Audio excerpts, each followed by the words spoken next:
You know what they say, Steve? You can pick your nose and you can pick your friends, but you can't pick your friend's nose. No, you can't pick your friends. Well, you probably can if they've fallen asleep in the mess square and you've gaffer taped them up. That's happened. Did that happen to you? It never happened to me, mate. I wasn't stupid enough to fall asleep in the mess square. It's truth. Fall asleep in the mess square. All your mates would draw on your head with flipping vivids and all of that sort of stuff, and you'd go on watch with flipping big circles around your eyes, or the officer of the watch is a knob written across your forehead, which you hadn't noticed. Marvellous. Well, Thomas Aquinas said there is nothing on this earth more to be prized than true friendship. Ask yourself then, well, what makes a good friend? The first one for me would be a good friend is somebody who's actually present. And I don't just mean physically present, but somebody who is emotionally available for you, somebody who you know you can rock up to, whether you're in a moment of great joy or in a moment of great struggle. That presence, what that does is, in my perspective anyway, from my perspective, it communicates a value which goes beyond words. So do you mean like be uplifting, hopeful, listening? Ask questions. No, present. So if I was to say to you, mate, I've got a big problem, I need to chat to you. You don't go, oh yeah, I can't fit you in for another 6 weeks. All right. A good mate is going to go, hey, absolutely, let's find time now. I'm available in the next hour. Or, they're present. There's somebody who is available for you. And I don't necessarily mean physically available, like they will come and sit next to you, but that they will give you their time. Yeah, however that works. Very good. Hopefully one day I'll get that. And anyway, what makes a good friend? I would say yourself. It starts with you. If you want... Who, me? Thank you. No, not you. If you want a good friend, you yourself have to be a good friend. And it's quite obvious that some people are not very good at doing that. Now, that could be because they don't set clear boundaries. They let people ride, roughshod over them, or they themselves do it. You have to be a good person yourself, otherwise no one's going to be friendly to you, and you won't have good friends. Yeah, no, I'd agree with that. I think that you get what you give out, right? Yeah. And that's something else that I think friends should do, is they should be a truth teller. Somebody who is able to be honest with you, even when that honesty is uncomfortable. They need to be able to have that streak of absolute honesty, and you need to be able to receive it. And I think that's a mark of a good friend as well, somebody who can receive honesty without taking umbrage and offence. What do you mean you think that about me, you twat? That's not the way it works. I think that's really good, actually. At least one person around you who is almost like your Jiminy Cricket on your shoulder, your little voice of conscience. Goes, really? Do you think that was a good idea? I think you're a bit of a prick for doing that. And you're right, I was. Sorry about that. Albert Hubbard said, a friend is someone who knows all of you and still loves you. Yeah, that's right. Somebody who listens deeply. Yeah, when you've got something that's on your mind, or you want to discuss about something. And we're not very good at this as blokes, are we? Because as soon as somebody starts talking, we go, yes, well, what you need to do is this. And they go, no, I just want you to shut up and listen to what I'm saying. Yeah. And this is the way the conversations tend to go with my wife. She'll talk to me and she'll start talking. I'll say, okay, so if you do this, and she's, I don't want you to give me solutions. I just want you to hear what I'm saying. I'm terrible at that. All jokes. A good friend, I suppose, is someone who will be able to just listen deeply to what you're saying. They're not going to judge you. They're not going to try and interrupt you. They're going to make space for you to actually lay all your stuff out, and they will seek to always understand before they seek to be understood. Yeah, that's a good one. I would also say ask questions, but make sure that they're not closed or misleading. Yeah. Or irrelevant. Yeah, or completely irrelevant, or pointing down the path that you want them to go. Yeah, that's right. Now, you're telling me about that you're not feeling well. What was that with that dog we saw the other day? It's got nothing to do with what I'm talking about. I have good intentions. So you don't want to manipulate people. A friend isn't someone to be ignored or thrown a ton of bricks from a great height because it makes you feel good. I've known people that I got quite friendly with, and very quickly they've turned out to be bloody awful. What are you looking for then? And so I have good intentions, that you're there for them because you want them to be there for you, and that's the whole point of friendship, isn't it? I've never been somebody who's very quick to make friendships. And I've watched lots of people who are very quick to make friendships. Then I watch those friendships always turn to custard. And I've sort of sit on the sidelines. I think, so if you've thrown all of your cards in on the table with this person, and you will live to regret that, because you haven't given chance to actually see what these people are like. And you will find that it's not going to work out well. And the majority of the time, the vast majority of the time, I'm right. The friendships always disintegrate. Oh, I thought they were so nice, but they turned out to be a complete twat. And you go, well, yeah, If you'd just given it a little bit of time, you'd have seen that. Rather than bare your soul to everybody in the first opening, don't do that. Just allow time to develop a friendship. I think you're right about being selective. Before Facebook, I think I probably could put on one person I can think of who seemed to collect friends just to be seen as I'm popular, but didn't really care for them. It was like a cachet. It's almost like wearing badges. You know, how many badges have I got on my arm? And then Facebook comes along and it convinced everybody that they have to be your friends. Well, they're not your friends. It was a disgraceful use of the word friend. Stephen Fry, he was talking about the problem with Facebook and to do with the algorithm, and this is the same with YouTube. He said the problem that in the early days, when they did the coding for Facebook, they said maximum engagement. Can you imagine if they'd have put down maximum virtue? It would have been a completely different thing. But no, it was engagement. So to get friends was really just to engage, and then you will be engaging in what? It's like tittle-tattle, gossip, nonsense, a load of bollocks, and nothing to do with friendship. And that's the problem. I kind of think people have lost the idea of what a friend is nowadays, or you're only good if you've got 1,000 of them, and so on. Yeah. So people know, I ended up over 1,000 on Facebook, and I've started defriending because I thought, what's the point? I don't talk to these people. Who are they? That's right. In the virtual world, a friend is something very different to the real world. In the virtual world, a friend is just a connection with somebody so that you can be nosy and voyeuristic into their lives. That's pretty much all it comes down to.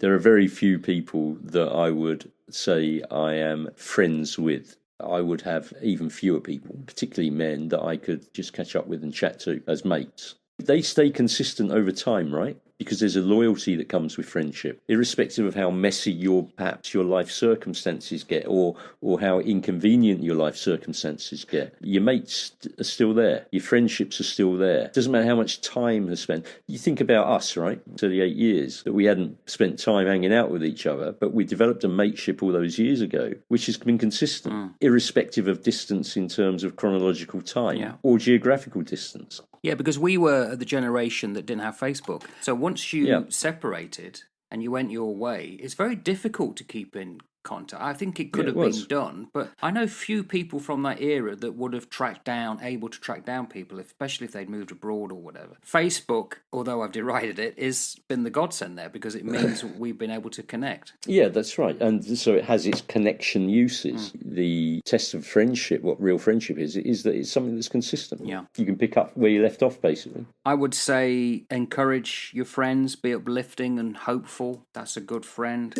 I don't think you'd want a friend that is getting you to go down a dark path. It happens. We see it all the time. This is the problem that's currently happening, I think, also with the connections made online, that eventually someone will try to manipulate the group around them to go down a route. And unfortunately, we're talking political routes now and deriding others.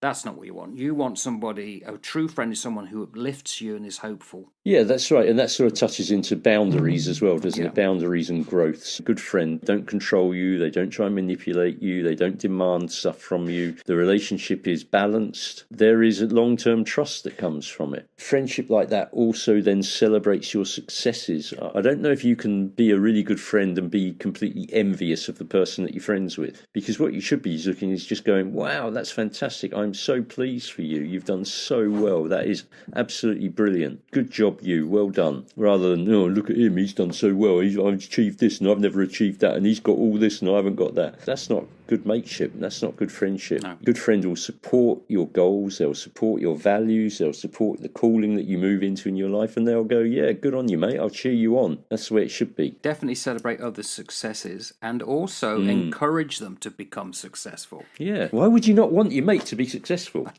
Well, again, we've talked about at work. Why would you not want others to do well in your teams? It's like when you're the boss, it's bizarre. It doesn't make any sense to me whatsoever.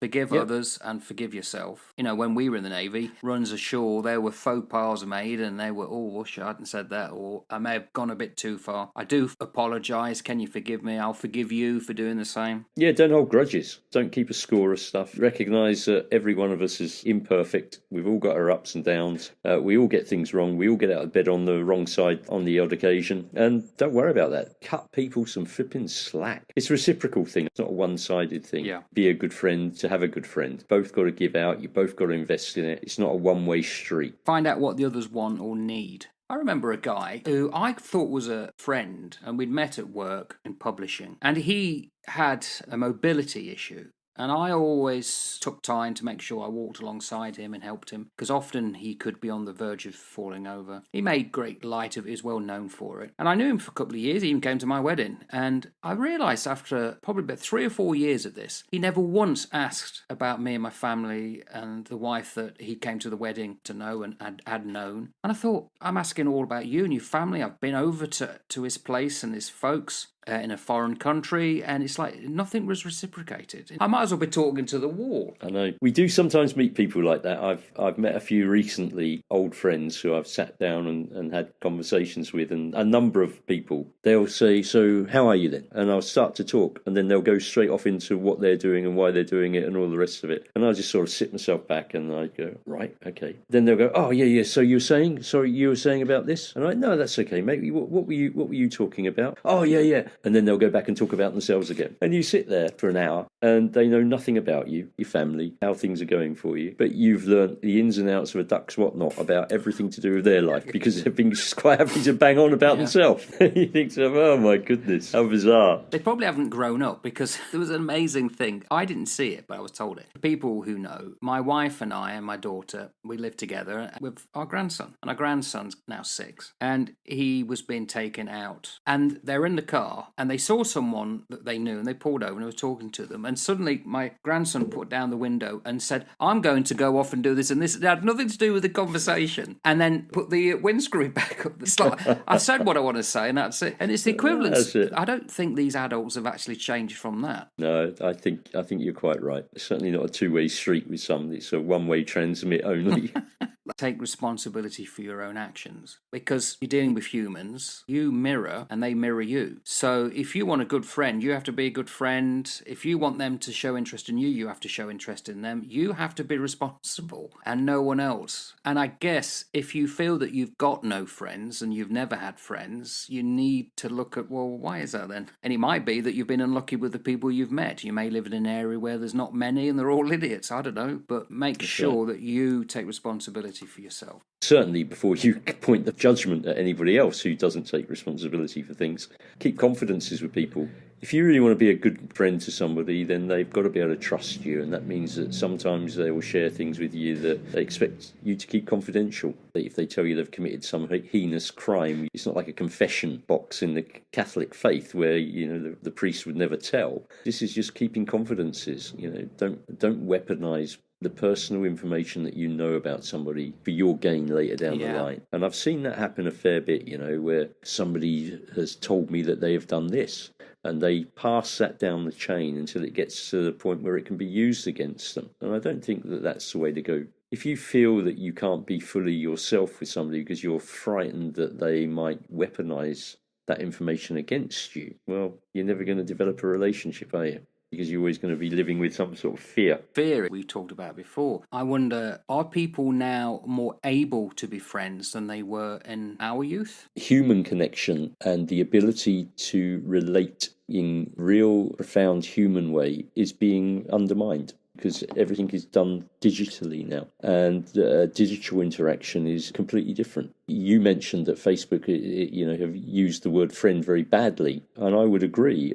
I don't think that those people that you have as friends on Facebook, they're not friends. They're digital connections. They may be friends when you were with them human to human, but they're connections in a digital environment, and there is a significant difference. When I sat one night and pondered about the world and the 8 billion people in it, and I counted on the fingers of my hands how many people would be affected if I wasn't here. Out of 8 billion people, I counted like 9 people that would be significantly impacted. And even that significance would lessen as you sort of work down through the family. But only 9 people. Actually, other people might be, a bit sad, but that would be it. Well, there we go. Then that tells me where my focus should be, doesn't it? Greater love has no one than this, to lay down one's life for one's friends. I'm reading the 9-book set called The Second Great War, and it's fantastic. It's probably one of the best accounts of the war, and it's mainly from the British point of view. Written about people on the home front mainly and what they were going through. There's this quote in there saying that one thing that became noticeable is how friendly people became under that adversity, and there were people willing to put their life at risk for others. I wonder if we still got that. I wonder if people now who say that they are a good friend and look at their friends would willing to go that length. And they probably would if they were like on a ship and it was sinking, blah, blah, blah. I ain't too sure. I'm not too sure anymore. I would have thought that we would have had a greater chance here in New Zealand to see some of that come to the surface, but my experience over the last few years of my government service showed me that people will quite happily slit your throat and feed you to the sharks in order to get themselves out of the way first.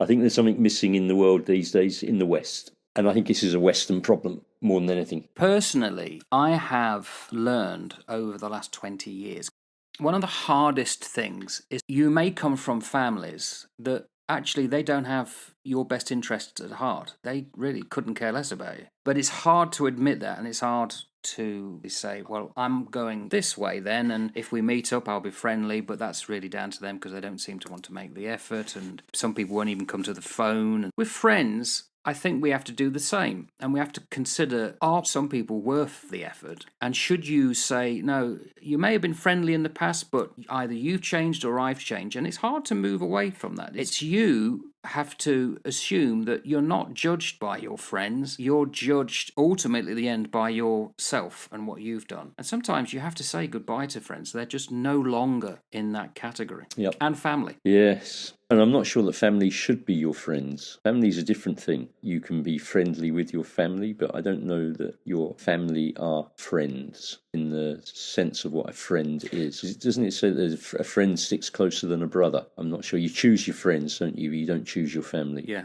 So there's a definite difference there. And there's relationships are different. I'm a bit old-fashioned, and so I'm an uncle, and I expect to be addressed with the prefix of uncle when I've been spoken to. Because it's a distinction. So a mate of mine would call me by my first name, but a nephew or a niece, I'm not their mate, I'm their uncle. And so when one of my nieces actually just called me Steve, and I said, no, I'm your uncle. And she went, oh, okay, Uncle Steve. I said, thanks. I said, I'm not your mate. So then, friend Steve, have we got anything else to finish off on? No, I think we're all good, mate. I think we're all good. Look, you take care, eh? Yeah, take care, mate. To see you Nice again. as always. Take care, buddy. Bye.